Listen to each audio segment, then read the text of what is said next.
शुभ सकाळ मित्रांनो, स्वागत आहे तुमचं मयूर शेठच्या ब्लॉगमध्ये. तर आपण चाललोय श्रीगोंद्याला आता नर्सरीमध्ये आंब्याची आणि नारळाची झाडं आणायला. तर जाता जाता लागतं हिरडगाव. हिरडगावमध्ये सगळ्यात महाराष्ट्रात सर्वात मोठा मशिनरी असणारा कारखाना आहे आपल्या हिरडगाव श्रीगोंदा तालुक्यामध्ये. तर तिथून असं निसर्गरम्य वातावरण झालं होतं. तिथून पुढे जाताच लगेच जगदंबा नर्सरीमध्ये आम्ही आतमध्ये जातो.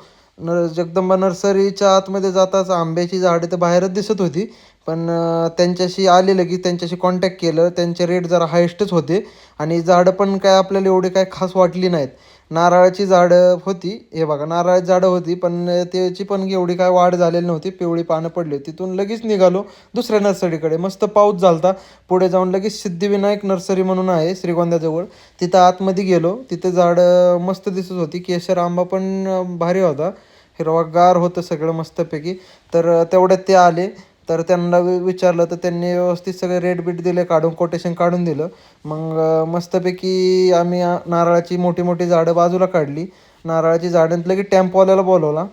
टेम्पोवाला आला की लगेच टेम्पोत झाडं टाकली आणि लगेच घरी येऊन टेम्पोतली झाडं खाली केली आणि त्याला भाडे दिले आणि लगेच त्याला वाटे लावला.